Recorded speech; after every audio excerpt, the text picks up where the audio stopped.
So we've seen that for a compact self-adjoint operator, if you look at the endpoint little m and capital M of the numerical range, then these endpoints happen to be in the spectrum and actually happens to be eigenvalues. There is a general principle about the nature of the spectrum for compact operator behind this perhaps surprising little fact, and that's the following lemma that we're about to prove now. It tells you that for compact operator, the spectrum, except maybe the point 0, can only be made of eigenvalues. Every non-zero element of the spectrum is an eigenvalue. So we're going to prove that now, and this is also going to be a key tool in proving our spectral theorem, so the diagonalization of compact self-adjoint operator, which is the final theorem we are shooting for in this part of the course. So let's start the proof of this. For that, I'm going to define for every natural number n a subspace En, which is the range of lambda identity minus t to the n for lambda a element of the spectrum non-zero, which for the sake of contradiction I'm going to assume is not an eigenvalue. Right, and I want to derive a contradiction from that. So I have these families of subspaces, and I claim that they are nested. So I claim that En plus 1 is included but not equal to En for all n, and that's included in my Hilbert space H. So the way to prove this claim is as follows. Let's look at n equal 1 first. So the range of lambda identity minus t. So first of all, I want to show that it's not all of H. So when I look at an element of E1, now I need to remember that the null space of lambda identity minus t is reduced to 0 because lambda is not an eigenvalue. But in the meantime, lambda identity minus t is not a bijection because lambda is in the spectrum. So it's not a bijection, but it is an injection, therefore it cannot be a surjection. And that tells me that E1 cannot be all of H. Okay, now in the same way, you could show that E2 cannot be E1, or more generally, En plus 1 cannot be En. And here is why. You take n in n, you look at lambda E identity minus t to the n plus 1, and you assume that for every u in H, there exists a v in H such that this is lambda E minus t and v. So you assume that En plus 1 is En. Then what happens? Well, you can factor out a lambda identity minus t to the n, and you get that for every u in H, there exists a v in H such that lambda E minus t to the n of lambda identity minus t of u minus v is 0. But now that you know that the null space of lambda identity minus t is 0, you can get that lambda I minus t to the n minus 1 of lambda I minus t u minus v is 0 because lambda is not an eigenvalue, and that gives you that lambda I minus t n u for every u in H, there exists a v in H such that this is equal to lambda I minus t n minus 1 v. We have proven in this way that if En plus 1 were to be En, then En would be En minus 1. Okay, and so you could keep going like that, and then this would imply that E1 would have to be H, and E1 is not H, as we've seen here. Okay, so we have that En is not equal to En plus 1 for any n, and the inclusion is clear because for any u in En plus 1, there exists a v in H such that u is lambda identity minus t to the n plus 1 of v, and if you are lambda I minus t to the n plus 1 of v, then obviously you are lambda I minus t to the n of lambda I minus t v, which belongs to En. This proves the claim. The ENs are nested and they're all different from each other. This proves the claim. Great. Now we have the sequence of subspaces En. It's a nested sequence, and all the subspaces are different from each other. So we can use Ries's lemma. And if you remember this lemma, it tells us that you can always find, if you have two subspaces that are different, you can always find a point in one that is at a distance 1 of the other. So what Ries's lemma is giving us, it's giving us a sequence of vector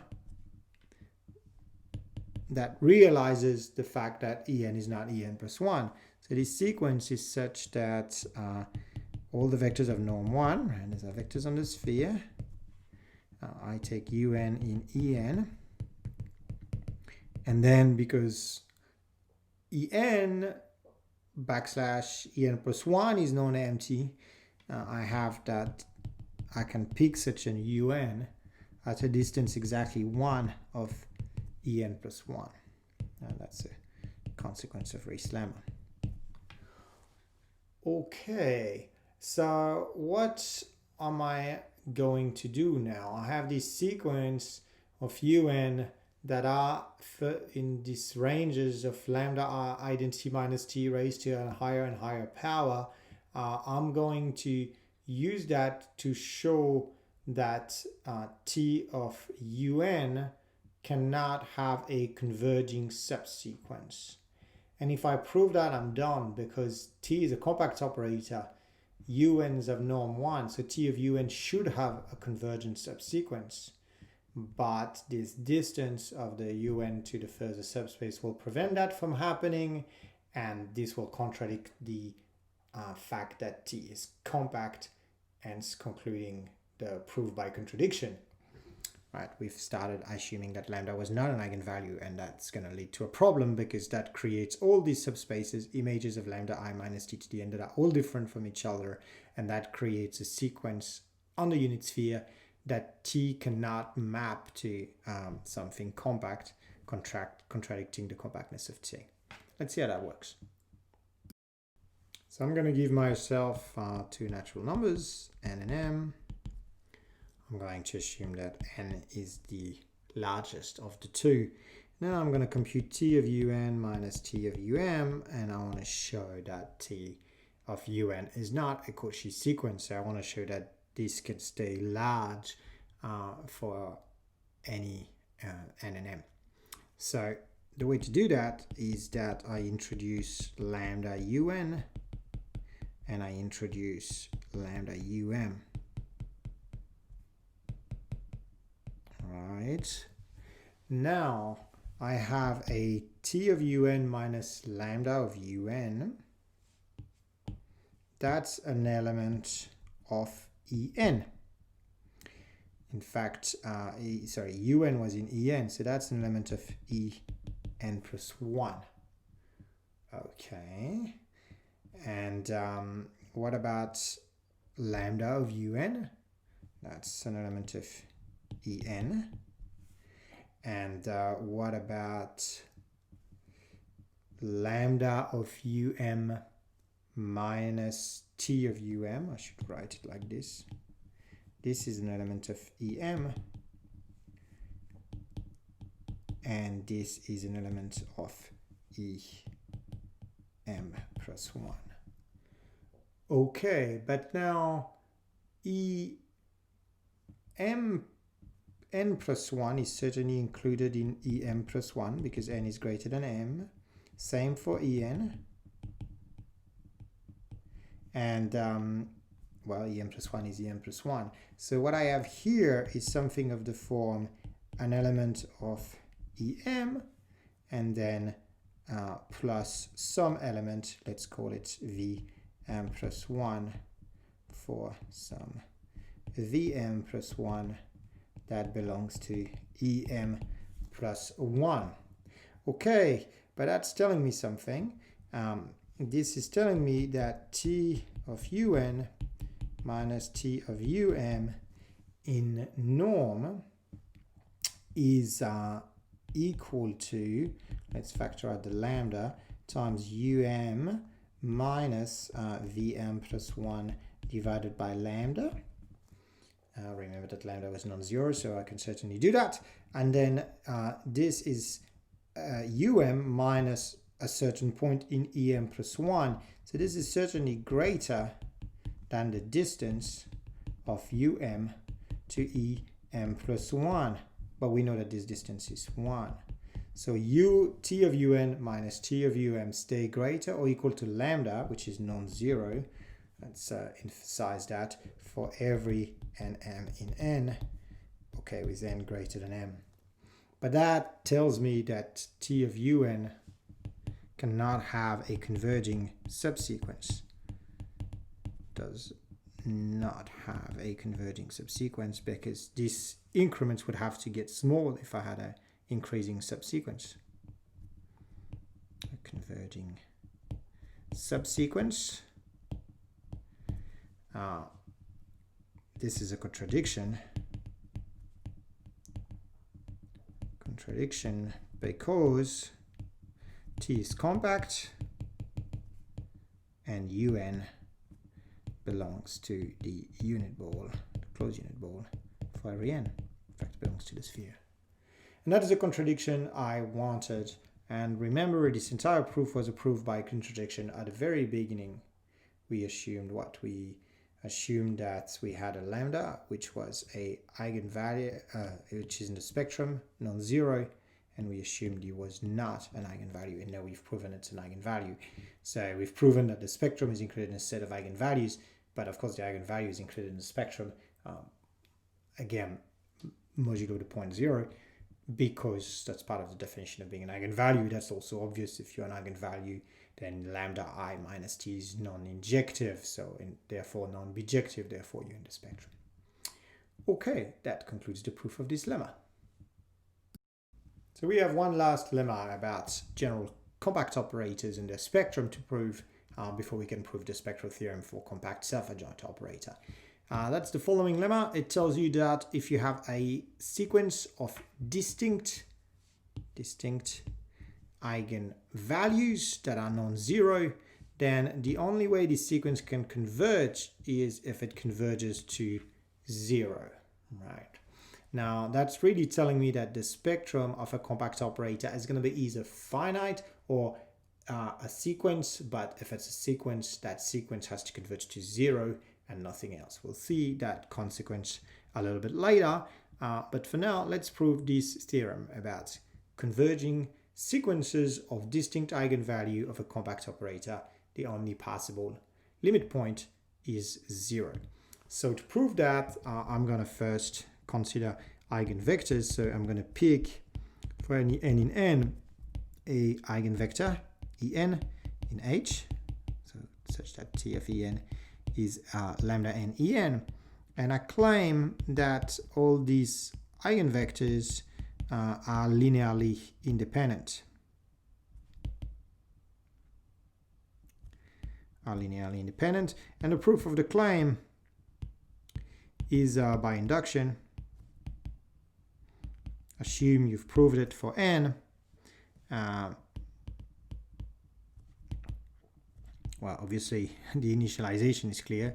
One vector is always a linearly independent set. So assume it's true for n.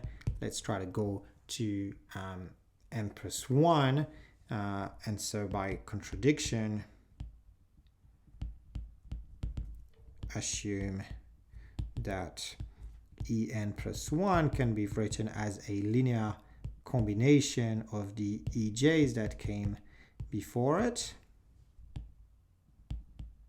for some alpha j's in R to the n. Now, what does that give me? That gives me that t of en plus 1 is going to be sum of alpha j t of ej, but t of ej is lambda j ej. But in the meantime, t of en plus 1 is lambda n plus 1 en plus 1, which is lambda n plus 1 sum of alpha j ej, j equal 1 to n. But the ej's, j equal 1 to n, were linearly independent. So the sum of alpha j lambda j equal 1 to n minus lambda n plus 1. So this, actually all of the coefficients will have to be 0. So this will have to be 0 for all j equal 1 to n. But the eigenvalues are distinct, so this is non-zero. And hence alpha j is 0 for all j equal 1 to n. And that shows that en plus 1 has to be linearly independent of the ej's. And that proves the claim. So I've got my ens, all the eigenvectors are associated with linearly independent eigenvalues would have to be linearly independent. So now let's have a look at the corresponding eigen spaces. So let's take, well, not quite the eigenspaces. Let's take en to be the span of the first n eigenvector for all n. Now I have that en is included in en plus 1 by definition of en, and by linear independence, what I've just proven, en cannot be equal to en plus 1, right? You can, en plus 1 does not belong to the span of e1, e2 up to en. So just like in the last proof we've seen, we have a nested family of subspaces, and by the Riesz lemma I can find point on the unit sphere at a distance 1, point in en on the unit sphere at a distance 1 of en plus 1. So there exists a sequence un that is on the unit sphere such that un belongs to en, yet is at a distance 1 of the next element in the sequence. Sorry, not the next element, the previous element, right? Because they're nested in that way.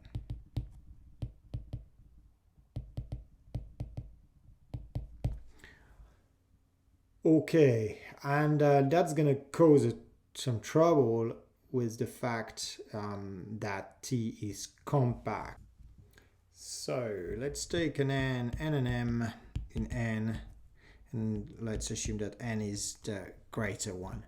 I'm going to consider T of un divided by lambda n minus T of um divided by lambda m, and I'm going to derive a contradiction using the compactness of T, saying that if lambda n were to converge to a number that's non-zero, then the sequence T of un divided by lambda n would need to have a converging subsequence, and I'm about to show that it's not going to happen through an argument using the Riesz lemma similar to the one we've seen in the proof of the previous lemma. So we use the same trick. We introduce lambda n un, and now we look at these terms, and first of all notice that T leaves EM invariant, right? Because EM is made of eigenvectors of T. So this here belongs to EM, and because M is strictly smaller than N, this has to be included in En minus 1. Now, I also have that this is in En minus 1. And why is that? That's because if I look at what T does on just the vector En, and I subtract lambda n En, well, I get 0. That's the definition of En. So the En's component of Un, whatever it may be, is cancelled by minus lambda n times Un. So T of a linear combination of alpha j equal 1 to n of ej's minus lambda n times the same thing,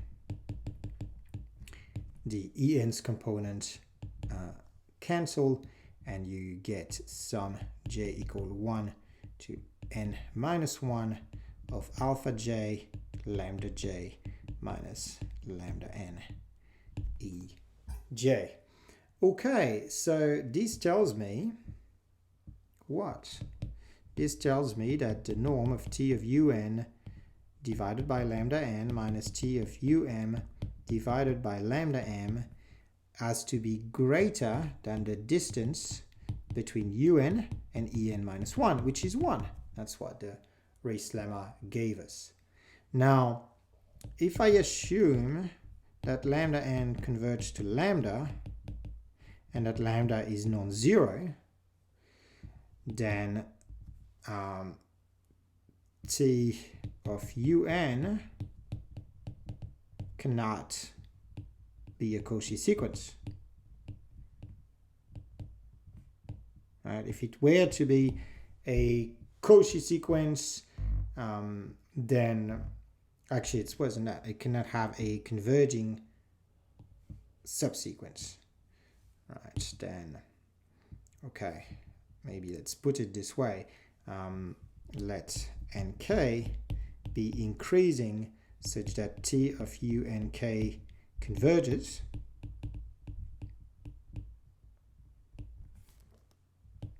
and that's possible because T is compact, right? So the image of the unit sphere has to have a converging subsequence.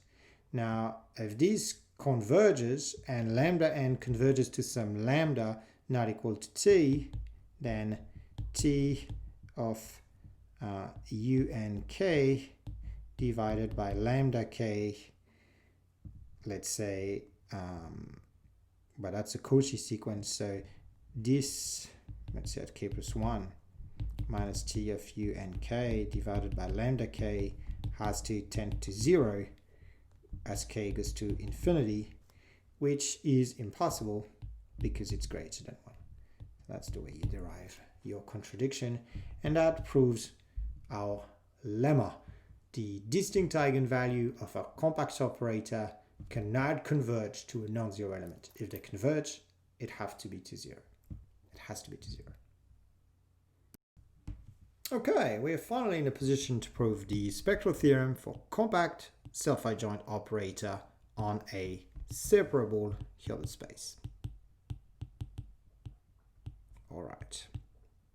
So what is the theorem saying? It's telling us that you can find an orthogonal basis of your entire space and a family of eigenvalues of your operator such that the operator is diagonal with respect to the orthogonal basis that you've constructed.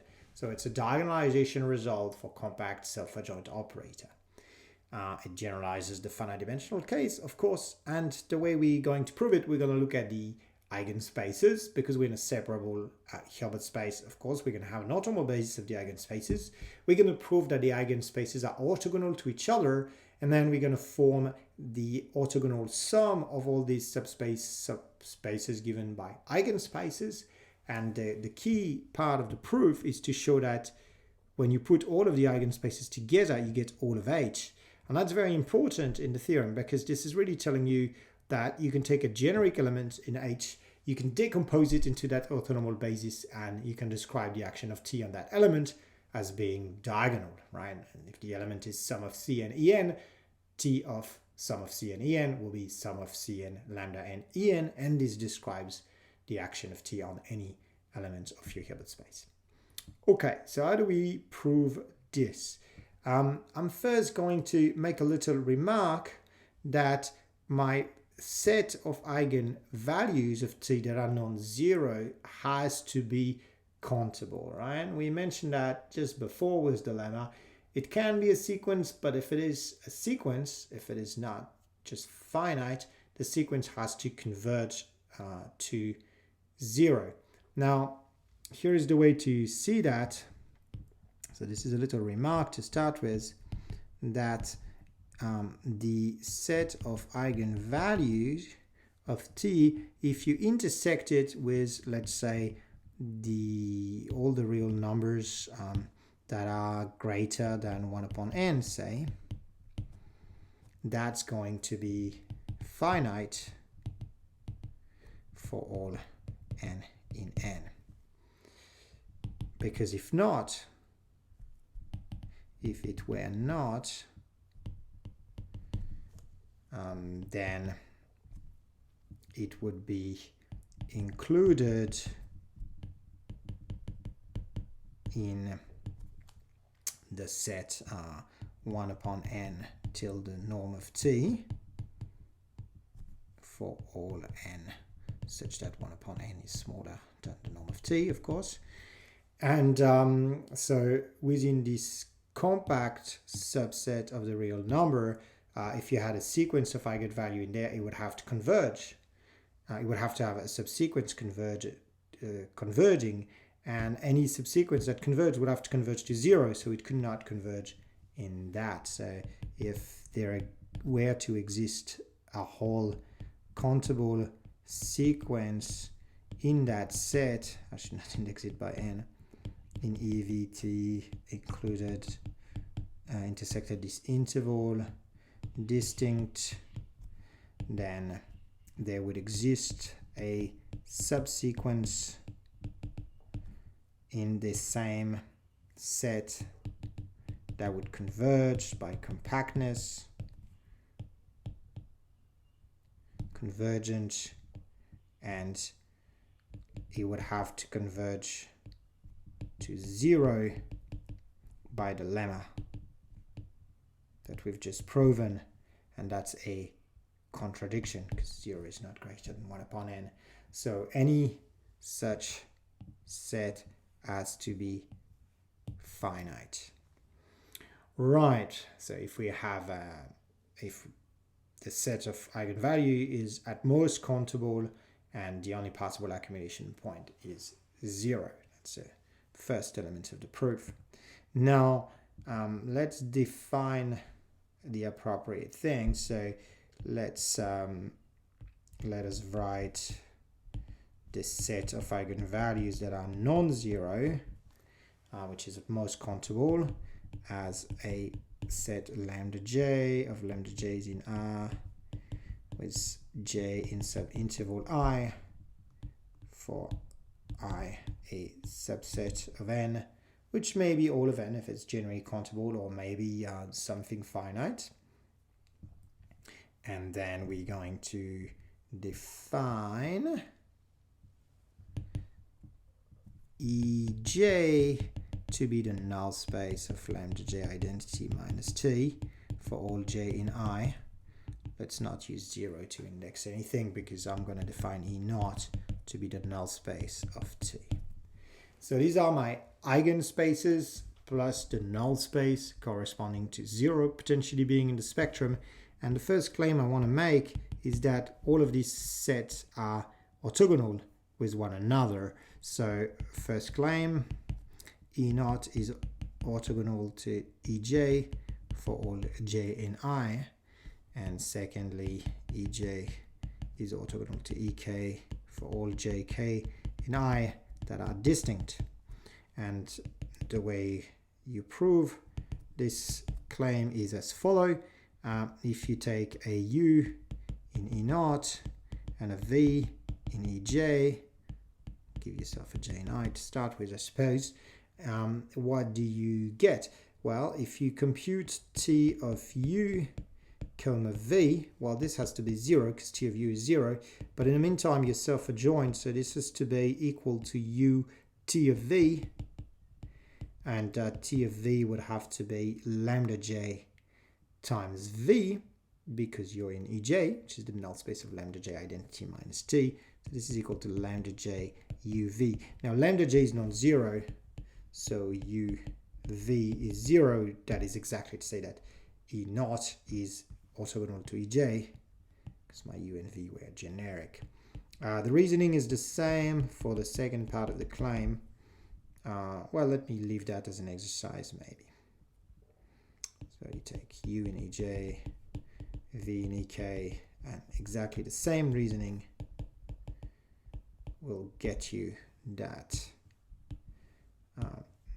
u comma v has to be 0. Okay, so these sets are all orthogonal to each other, and I'm going to define now f to be the orthogonal sum over all j in I of the Ej plus E naught. Right, now what I need to show is that this f is all of h, because then I would be done, right? Because every single one of these eigenspace I can take a basis for. This would conclude the proof.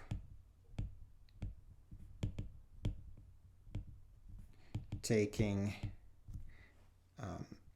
E and J, and in some set, let's call it K, J, an orthonormal basis of E, J for all J in I union 0, right? For every one of these eigenspaces, or for the null space, they are all separable Hilbert spaces. They all have an orthonormal basis. Now you take an orthonormal, an orthogonal sum of Hilbert spaces, and you put all the orthonormal bases together, and you get an orthonormal basis of the entire space. And we're going to call that basis En. Let En be an orthonormal basis of F. Then what do we get? We have that for every u in F, well, any u in F will have to be in one of the Ej's, possibly E naught. So for every u in F, there exists a j in I such that t of u, if you're in Ej, is lambda j u, or there exists a or u in E naught, so or t of u is 0, right? So we have a sequence of eigenvalues, possibly 0, and so t of En is lambda n En for some lambda n in Ev of t for all n in N. Right, you just pick the eigenvector corresponding to the eigenspace in which you live. So really the question is to prove that this F that we've manufactured by putting together all of the eigenspaces, and we were able to glue the orthonormal bases together because all of the eigenspaces were orthogonal. The question now is that the entire space H? Can we really describe every vector in H as a linear combination of such element?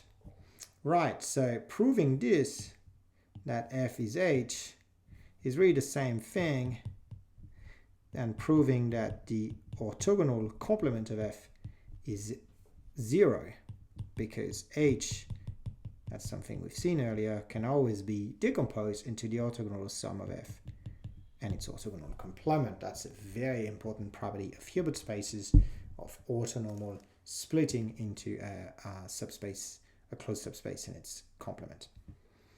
Right, so how do we do this? And the first thing I want to remark is that F-perp is invariant under the action of T. And the reason for that is the following. If you take a U in F and a V in F-perp, and you take the inner product of U with T of V, well, it's going to be the same by self-adjointness as the inner product of T of U with V. But because U is in F, there exists a lambda n such that T of U is lambda n times U for some n, since U is in F. But then the inner product of something in F with something in F-perp is 0. Right, so I can define an operator, let's call it T naught, on F-perp, from F-perp to F-perp, which is just the restriction of T. Now this operator is still compact. Restricting to a subspace doesn't change compactness. You just have to send an even smaller set into something compact, so it's just easier. And it's still self-adjoint. Again, you just have to test self-adjointness on fewer vectors. So what does that give me? That gives me that the spectrum of T naught, maybe except for 0, is purely made of eigenvalues. Okay, now I'm going to show that this set of eigenvalues minus 0 is actually empty, and conclude from that T naught itself has to be 0. How do we see that? Well, let's assume that we have lambda in this set, that this set is not empty. Well, this set is included in the set of eigenvalue of T, because if you have an eigenvector in F-perp, well, the F-perp is in H, so of course you have an eigenvector in H. Such a lambda will have to be a lambda n for some n. Now, it's an eigenvector of, as an eigenvalue, this lambda or this lambda n of T naught, so there has to exist a U in F-perp such that lambda U is T of U. But lambda is lambda n, so T of U is lambda n U for some n, and that's exactly saying that U is in the null space or the eigenspace corresponding to that eigenvalue. So U has to belong to F. But if it belongs to F and F-perp, well, it has to be 0 because H splits into a orthogonal sum of F and F-perp, and in particular it means that the intersection of F and F-perp is 0. Right, so U has to be 0, so there's a contradiction because the point of an eigenvector, of course, is that it's non-zero, and that tells me what? That tells me that the set of eigenvectors that are non-zero of T naught has to be empty. And then that means that the infimum of T naught UU is the supremum of T naught UU, as we've seen in the lemma for all U in of norm 1. Of course, all U in F-perp. And this has to be, well, both of these values have to be eigenvalues. There's no non-zero eigenvalues, so these things have to be 0. And that tells me that the norm of T naught is 0, and thus T naught is 0. And what does that tell me? That tells me that any element in F-perp has to be in the null space of T. Right, and F-perp is included into the null space of T because T of any element U in F-perp is T naught of U is 0 for all U in F-perp. but the null space of T is included in F. That was part of the definition of F. So F perp is included in F perp intersected F, and that's just the 0 vector. So F perp is trivial. That is to say that F is the entire space, and F as an orthonormal basis, which is made of eigenvectors of the operator T. And that concludes our proof of the spectral theorem for self-adjoint compact operators.